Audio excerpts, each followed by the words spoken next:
Sesungguhnya dulu pernah ada beberapa ahli bid'ah itu nanya, dan biasanya memang kalau ahli bid'ah ini, mereka ini adalah orang-orang yang bodoh, pertanyaan yang ngawur, apal satu dua hadis, udah bisa mengkafirkan, mensyirikkan, ngata-ngatain orang, begitu. Kemudian udah begitu juga suka bertanya pertanyaan orang bodoh. Tahu, datang ke Sayyid Muhammad bin Alwi bin Abbas al-Maliki, dia tanya, usil, Allah sekarang lagi ngapain? Oh, dia bilang, Ustadz, katanya ente orang alim. Saya mau tanya, kalau betul kamu alim di tengah majelis, saya mau nanya, Allah lagi ngapain sekarang? Ini pertanyaan kurang ajar apa enggak nih? Ada gak suka ente terima SMS, lagi ngapain? Kita aja ditanya lagi ngapain sebel. Ini siapa? Kagak ada namanya, tahu-tahu nanya lagi ngapain. Nah bayangin, nanya Allah lagi ngapain sekarang? Ini pertanyaan menjebak. Tapi Sayyid Muhammad bin Ali al-Maliki, hadza rajul mulham, yang diilhamkan oleh Allah Ta'ala. Dia tahu ini orang ahli bid'ah, gak demen sholawat, gak demen maulid. Maka dia bilang, mau tahu Allah sekarang lagi ngapain? Allah sekarang lagi sholawat kepada Nabi Muhammad sallallahu alaihi wasallam. Bilang, tahu dari mana? Dalilnya ada di Quran. Innallaha wa malaikatahu yusholluna ala nabi. Allah dan malaikatnya senantiasa selalu tiap saat tiap waktu sedang bersolawat kepada Nabi Muhammad sallallahu alaihi wasallam. Nah, ente mau solawat gak?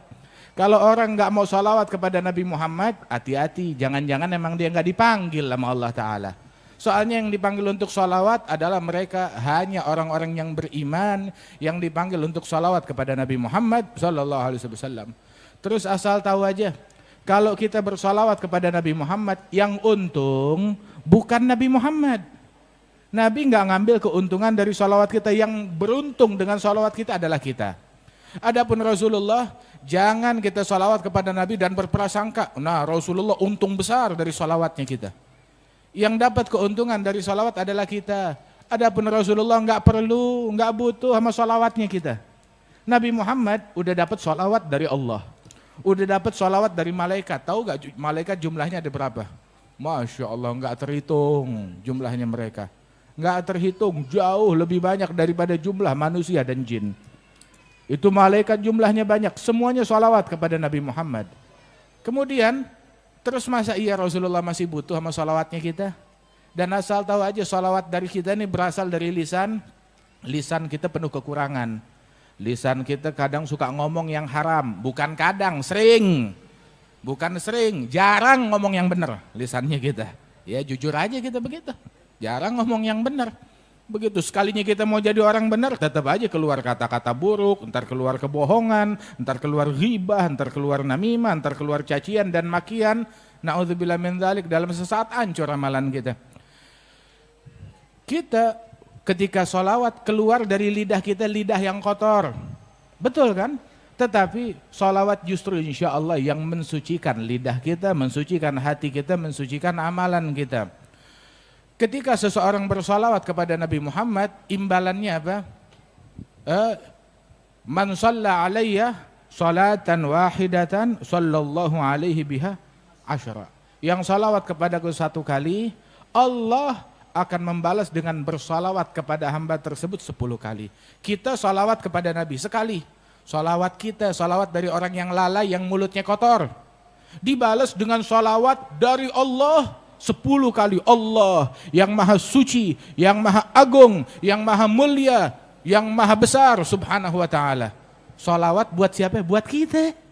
Begitu. Berapa kali? 10 kali. Sahibul Ratib Al-Imam Abdullah bin Al-Haddad waktu menyebutkan hadis ini, dia bilang asal tahu aja, satu salawat dari Allah untuk hamba itu cukup untuk keperluan hamba tersebut dunia dan akhirat. Satu salawat dari Allah untuk hamba. Bagaimana kalau 10 salawat sebagai imbalan dari satu salawat yang kita berikan kepada Nabi besar Muhammad sallallahu alaihi wasallam. Makanya Nabi suruh kita salawat yang banyak. Bukan Nabi mau ngambil untung, biar kita yang dapat keuntungan. Dengan salawat kepada Rasulullah sallallahu alaihi wasallam, sebab dijamin amaluna bainal qabul wa raddiha. Amalan kita antara qabul diterima atau ditolak, semua amalan. Allah hanya menerima la yaqbal illa thayyiban, hanya menerima yang bagus. Amalan kita ini antara diterima dan ditolak. Ada yang diterima, ada yang ditolak. Begitu.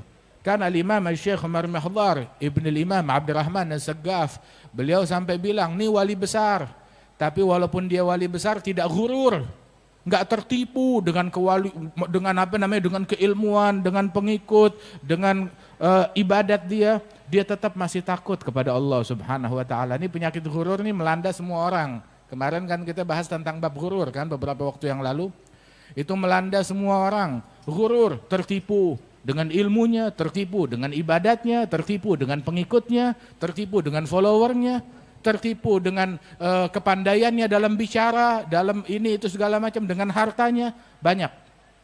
Ini beliau ini amalannya banyak, ibadatnya banyak. Di antara amalannya beliau itu dalam satu nafas dia membaca ya Latif, ya Latif, ya Latif 1000 kali dalam satu nafas. Berapa nafas kita sehari? Masya Allah. Jangan heran abahnya beliau menghatamkan Al-Quran. Itu siang 4 kali hataman Quran, malam 4 kali hataman Quran. Zikirnya banyak, ibadatnya banyak, wali besar, ulama besar. Itu beliau, walaupun ibadatnya banyak, keilmuannya banyak, namun beliau menyatakan bahwasanya lau alimtu annallaha gabila minni tasbihah wahidah la dayyaftu ahla tarim ala laham wal bur muddat usbu' syukraniyah lillah. Seandainya saya mengetahui kalau Allah menerima amalan saya berupa 1 kali ucapan subhanallah diterima oleh Allah, saya bakal bikin syukuran. Syukurannya apa? Saya undang penduduk kota Tarim, saya jamu bukan sekali makan. 1 minggu saya jamu mereka, pagi, sore, siang, malam. Saya jamu mereka dengan gandum dan daging selama 1 minggu. Sebagai syukuran karena Allah menerima ucapan subhanallah. Nah, begitu. Amalan kita antara gobul dan ditolak. Walaupun orang udah amalannya bagus tapi selalu takut amalannya nggak diterima oleh Allah Subhanahu wa taala. Kan Sayyidina Ali bin Abi Thalib bilang, "Kunu bi gabulil amal aham ilaikum minal amal." Jadilah kalian fokus memprioritaskan gobulnya amalan itu lebih penting daripada amalan itu sendiri. Sebab la yagillu ma'al gobulil amal. Amalan kalau dapat gobul diterima oleh Allah enggak dikit. Walaupun secuil tapi diterima oleh Allah banyak. Tetapi amalan yang banyak kalau enggak gobul, kalau enggak diterima buat apaan? Enggak diterima oleh Allah Subhanahu wa taala. Allah Ta'ala berfirman tentang Maryam binti Imran, fataqabbalaha rabbuha bigabulin hasan wa ambataha nabatan hasana wa kaffalaha Zakaria.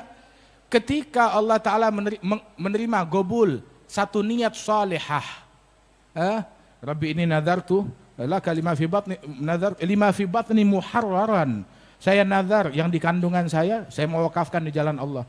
Enggak tahu yang lahirnya perempuan, tapi yang ini digobul, diterima oleh Allah Ta'ala, manfaatnya banyak, besar, hingga lahir Nabi Isa dengan segala mukjizatnya dan keistimewaan dan kemuliaannya beliau. Alhasil, amalan kita nih antara gobul dan ditolak, kita nggak tahu. Tetapi ada satu amalan yang dijamin pasti diterima. Apa amalan tersebut? Salawat kepada Nabi Muhammad. Kalau udah salawat kepada Nabi udah pasti diterima, dijamin diterima salawat kepada Rasulullah sallallahu alaihi wasallam. Gobul dan diterima oleh Allah Subhanahu wa taala. Makanya perbanyak amalan yang udah dijamin pasti diterima oleh Allah taala, yakni salawat kepada Rasulullah. Apalagi di zaman sekarang. Zaman sekarang ini masyi anfa' li ahli zaman min kathratil istighfar wa kathratis shalah 'ala nabiyil mukhtar. Enggak ada yang lebih manfaat untuk orang-orang zaman sekarang melebihi banyak istighfar dan banyak salawat kepada Nabi besar Muhammad sallallahu alaihi wasallam. Sehingga ada satu sahabat bilang kepada Rasulullah sallallahu alaihi wasallam, "Ya Rasulullah, berapa banyak saya jadikan untukmu saham salawat saya? Saya punya amalan banyak. Berapa banyak dari amalan saya yang saya jadikan, saya peruntukkan untukmu salawat?" Dia bilang, "Terserah kamu." Dia bilang, "Rubu' ya Rasulullah, 1/4 amalan saya isinya salawat buat kamu." Masya Allah, bagus. Fa in zitta ala dzalik fahuwa ahsan. Kalau kamu bisa kasih lebih, lebih baik lagi. Kalau begitu 1/3-nya, bagus. Kalau lebih, lebih baik lagi.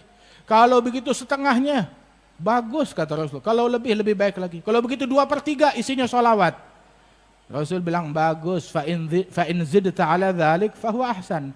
Kalau kamu bisa lebih maka lebih baik untuk kamu. Hingga dia bilang kalau begitu 100% amalan saya sholawat kepada Rasulullah sallallahu alaihi wasallam. Jadi dia ada waktu tertentu tuh, begitu wiridnya semuanya sholawat kepada Rasulullah. Nabi bilang kalau begitu idzan tukfa hammuk yughfar dzambuk. Kalau begitu stresmu, beban pikiranmu bakal dicukupi oleh Allah Ta'ala dan dosa-dosamu akan diampuni oleh Allah Subhanahu Wa Ta'ala. Ini kita nih hidup di dunia, kita manusia, kita manusia ini punya dua kehidupan, kehidupan dunia terus kehidupan akhirat. Makanya jangan ruwet sama dunia mulu, kita masih ada urusan akhirat lagi. Ini dunia aja, sampai yang akhirat dicemarin ntar sama dunia. Kita hidup nih bukan di dunia doang, ada dunia ada akhirat. Nah, kalau urusan kita punya stres, beban pikiran, ya baik itu hutang, urusan ekonomi, urusan politik, urusan keamanan, urusan kesejahteraan, keluarga, rumah tangga, itu kan urusan duniawi. Kalau pikiran kita urusan dunia udah dicukupin sama Allah Ta'ala, senang nggak? Senang. Stres kita dicukupin oleh Allah, dihandle oleh Allah Ta'ala, berarti urusan dunia udah kelar. Dosa kita diampunin oleh Allah Ta'ala, tuh urusan akhirat udah kelar, khalas. Dunia selesai, akhirat selesai. Siapa itu? Orang yang banyak sholawat kepada Nabi besar Muhammad sallallahu alaihi wasallam. Nabi bilang kalau begitu urusan kamu, stres kamu dihandle, dicukupin oleh Allah, dan dosa kamu diampuni oleh Allah Subhanahu Wa Ta'ala. Beres deh urusan dunia dan akhiratnya dia. Dulu tuh ada Al-Imam Jazuli, Al-Imam Al-Jazuli, dia sekali itu jalan sama teman-temannya dalam sebuah safar perjalanan.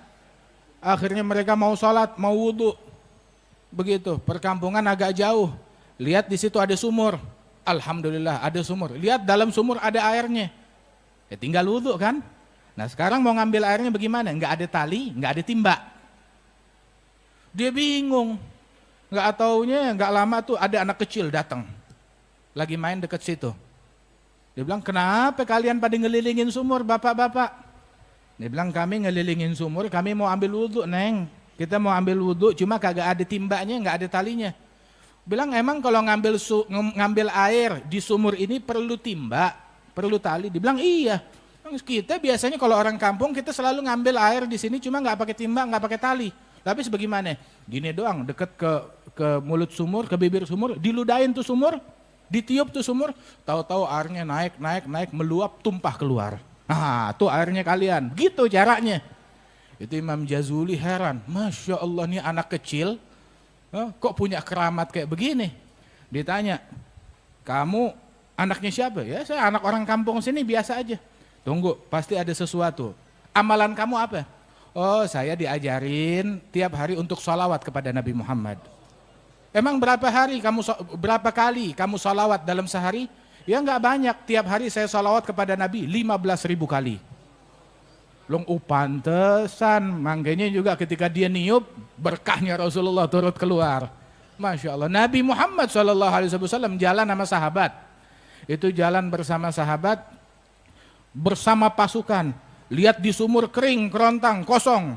Ya Rasulullah, sumurnya kering. Begitu. Tahu apa yang Nabi lakukan? Nabi meludah di sumur itu, langsung meluap airnya keluar. Sallallahu alaihi wasallam.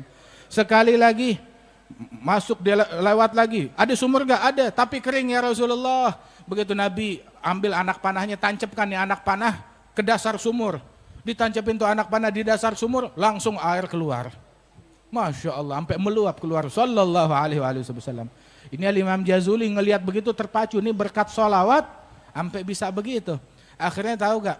Dia merangkum sebuah buku isinya kumpulan sholawat kepada Nabi Muhammad sallallahu alaihi wasallam. Jadi dia tuh kitab yang namanya Dalailul Al-Khairat, karangannya Imam Al-Jazuli.